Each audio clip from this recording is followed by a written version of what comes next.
Welcome to Yuno and Kenzo Koga. Where ancient wisdom meets modern life. Subscribe now and awaken with us. Have you ever found yourself just completely exhausted, pouring every last bit of energy, your time, maybe even shelving your own dreams for your family, and you tell yourself, okay, this is love, right? Or it's for their own good, but deep down, there's that little voice, that quiet, nagging feeling. Why do I feel so empty? Maybe even a bit resentful, even though you're giving so much. If that sounds familiar, even a little bit, then today's deep dive, well, it might shake things up for you. We're digging into this really profound paradox from our source material. It's a statement from the Buddha that, honestly, sounds almost backward to everything we're taught about family love. He said, and this is a quote, "The more you sacrifice yourself for your family, the more likely you are to suffer." Now, hearing that, yeah, it can be jarring. Like, wait, what? Isn't selfless giving supposed to be the ultimate virtue, especially with family? Okay, so let's really unpack this. Let's get past that initial shock and try to grasp the wisdom here. Our mission today, it's to figure out how you can love deeply, really passionately, but without that subtle suffering, that self-erasure that creeps in. We're going to explore the difference between, let's say, true compassion and this more draining thing called attachment. We'll look at why constant self-sacrifice often just leads to burnout, and importantly, find some practical ways to love without losing yourself. Exactly. And just to be clear, this isn't about saying, be selfish or abandon your family. Not at all. This deep dive is really about understanding the mechanics, maybe. The mechanics of love and connection through the lens of this ancient wisdom. What we're trying to do today is offer a kind of fresh, maybe liberating perspective on a challenge we all face, right? Yeah. How do we genuinely give to the people closest to us? How do we show up for them, but also, honor and look after our own well-being? It's a balance that so many of us struggle with. And often we don't even realize we're falling into these little emotional traps, thinking we're just doing the right thing. Yeah, that trap, and our sources really highlight this, it's often hidden under all these layers of cultural conditioning, societal expectations, even just well-meaning ideas about what family love should be. I mean, think about it. From when we're kids, we kind of absorb this message, don't we? That complete self-giving is the highest ideal for family. You see parents expected to pour everything into their kids, sometimes losing their own identity along the way. Yeah. Or spouses encouraged to always put their partner first, maybe letting their own goals just fade away. And we've all seen it, or maybe lived it. Adult kids giving up dreams, careers to care for aging parents because it feels like the only option. It's held up as this beautiful, selfless thing, almost a badge of honor. And what's really fascinating here and what the source digs into is how those really good intentions, however pure they start out, they can subtly shift. They turn into something that just quietly starts to drain us. The source points out this really crucial difference. When love starts asking you to completely erase yourself, your needs, your desires, your identity, to sort of vanish, it quietly stops being, true compassion. It morphs into what the source calls attachment. That's a huge shift. The actions might look the same on the outside, but the inner feeling, the quality of that giving, it changes completely. And that shift, right, from real compassion to this draining attachment, that's exactly what causes that emptiness. Or that frustration, maybe even resentment that we mentioned earlier. It's that feeling of burnout after you've given absolutely everything, because somewhere that giving started having these invisible strings attached. You feel like you did the right thing, but somehow the emotional bank account is just always overdrawn. Yeah, precisely. And to really get this across, the source shares this really powerful, kind of relatable story about the Buddha. Imagine one of his disciples just completely worn out, right, exhausted after years and years of serving his family. He comes to the Buddha and says his heart just feels empty, despite giving everything. It's a feeling I think a lot of us recognize, that hollow feeling after just constant giving. And the Buddha, interestingly, didn't give him a lecture about duty. He just pointed to a lotus flower, blooming beautifully in a muddy pond. He explained, look, the lotus is rooted in mud, right, but it doesn't cling to the mud. It takes what it needs nourishment, but it doesn't lose its pure form. It's such a powerful image for compassion. The lotus looks pure, beautiful, but it doesn't try to drag the mud up with it. It uses the mud, but it rises above it, clean. True compassion, he taught, is like that lotus, offering love freely, taking what you need to stay strong yourself, but without clinging to outcomes, without expecting something specific back. It gives, sure, but it stays whole, self-sustaining. Wow, that lotus image. Yeah. That really clarifies compassion and makes it visual. So, okay, where does the drain come in then? The part we started with. Is that the attachment piece? What does that look like compared to the lotus? That's the key question, isn't it? Attachment in this context, it isn't about loving too much. Sure. It's more like that subtle whisper in the back of your mind, the one that says, look, I've done so much for you, you should be grateful. Or I sacrificed X for you, so now you kind of owe me Y. Ah, okay. It's that expectation, maybe conscious, maybe not, that your giving will be repaid in a certain way, or that your efforts must create a specific result or feeling in the other person. And as the source points out, when that gratitude doesn't show up how you expect, or those expectations aren't met, and let's be honest, they rarely are, perfectly that's where the hurt starts. That's where resentment begins to brew. That really pushes against how we usually think, doesn't it? Because we're often taught love should have expectations, that it creates this bond of like, duty. And if we're really honest, I think most of us have felt that subtle should, haven't we? That unspoken demand hanging there after we've gone above and beyond. It feels almost human to want something back for our emotional effort. It does feel human. Yeah. And that's exactly why it's so crucial to spot it. Because attachment, ultimately, it hurts both people. Yeah. When we expect love back in a specific form, a certain thank you, a particular action, just the right amount of appreciation, we're basically setting ourselves up for disappointment. Right. The other person might not respond how we hope. They might not even see our actions the way we intended them.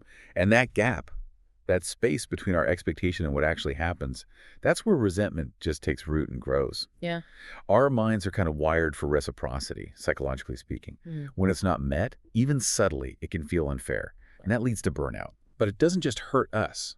It puts a huge burden on the other person, too. They might feel pressured or guilty, maybe even manipulated by those invisible strings. And that really suffocates real closeness. Yeah.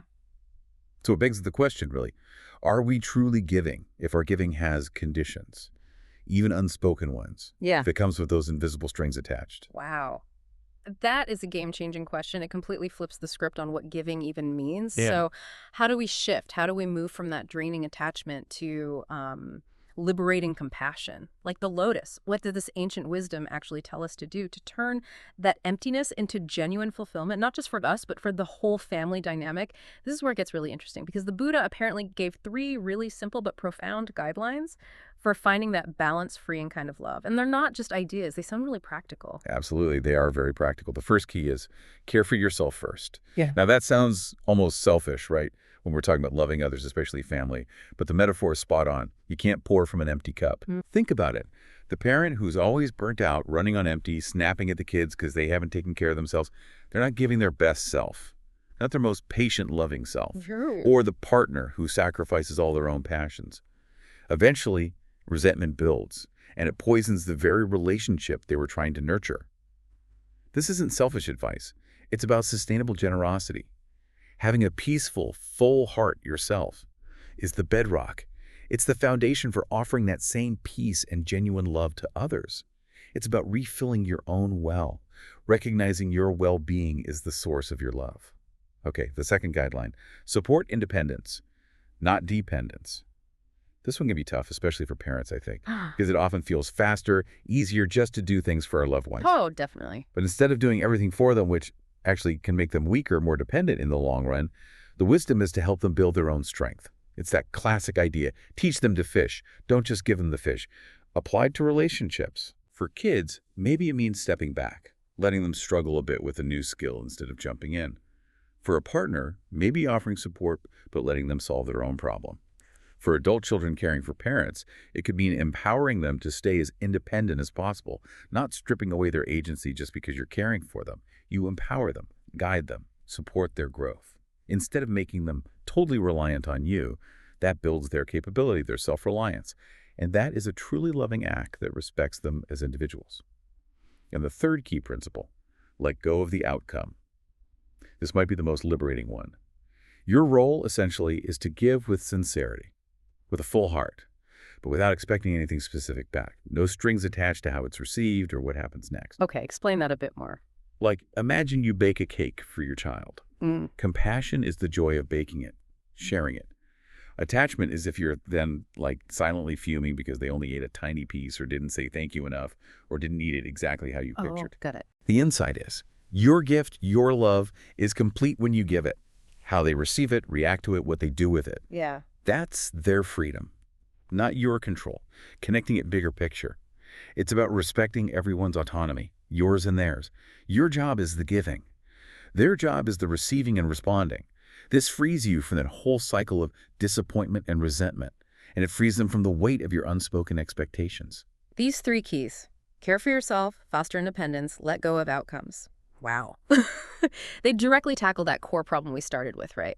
Preventing sacrifice from turning into burnout and bitterness. Instead, it feels like they foster a kind of love that's expansive, empowering, and truly free for everyone involved. Yeah. It's about loving without needing to control, without demanding payback, and without totally depleting yourself. It's not just about feeling better yourself, it's about building healthier, more real relationships. So the big question then becomes, how do we make this real, practical, in our busy, messy daily lives? It's not about huge changes overnight. It's more about consistent, small shifts, things that add up. The source material actually suggests some really simple, powerful daily practices anyone can try. First, maybe start your day with an intention. Before things get crazy, just quietly say to yourself, today, I'll try to love without expecting anything back. It's like a little mental reset, a reminder of the kind of love you want to offer. Okay, like setting the tone. Exactly. Then, at night, maybe before sleep, just a brief reflection. Remind yourself, I gave what I could today, that is enough. This helps let go of any leftover guilt or feeling like you didn't do enough, helps you release the day. That sounds really helpful, releasing the day. And finally, and this one's crucial sometimes, you just need to step away. Literally. Take a walk by yourself. Yeah. Sit quietly with a book, even just for 10 minutes. Find those little pockets of solitude. And listen, this is not selfish. That's really important. We're so conditioned to feel guilty taking time for ourselves, right? Yeah. Especially when family needs seem endless. Oh yeah, the guilt is real. But this wisdom suggests that guilt itself might be an attachment to the idea that we must always be available. Stepping away. That's how you refill your own well. It's how you nourish the source of the love you want to share. It's funny, it often feels faster to just, tie their shoes for them or fix their problem immediately, doesn't it? Totally. But taking that moment for yourself actually helps you offer deeper, more sustainable support later on. That's so practical. It really grounds these big ideas. It shows how you can weave them into the everyday chaos of family life, just small, consistent things. And imagine doing that over time. Those daily intentions, the reflections, those moments of refilling your cup. It really could build a more sustainable, maybe even joyful way of loving, good for everyone. You stop feeling so drained, and your family gets a more present, less resentful version of you. And the ultimate result, the outcome of practicing this kind of balanced love, it's incredibly powerful. True love doesn't bind, it actually frees. When you genuinely respect someone's freedom, their freedom to choose, to grow, to be who they are, to respond however they respond, your love becomes lighter, more expansive.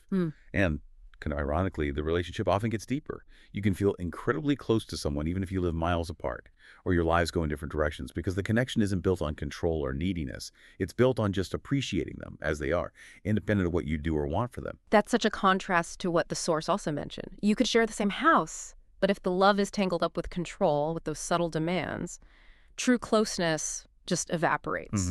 You can be right there physically, but miles apart emotionally, stuck in that dynamic of invisible strings.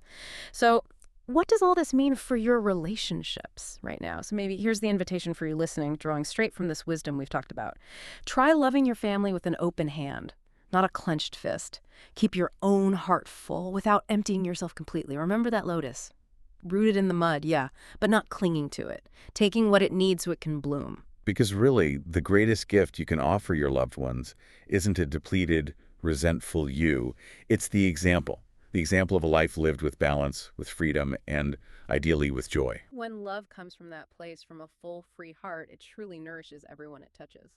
And yeah, that includes you. So maybe just consider what shifts, even tiny ones, could you start making in how you approach love, how you approach family, and just imagine how that might transform not only your relationships, but your own sense of well-being too.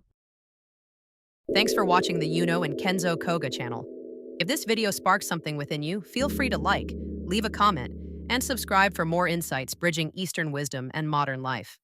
Until next time, stay present, stay curious, and stay connected.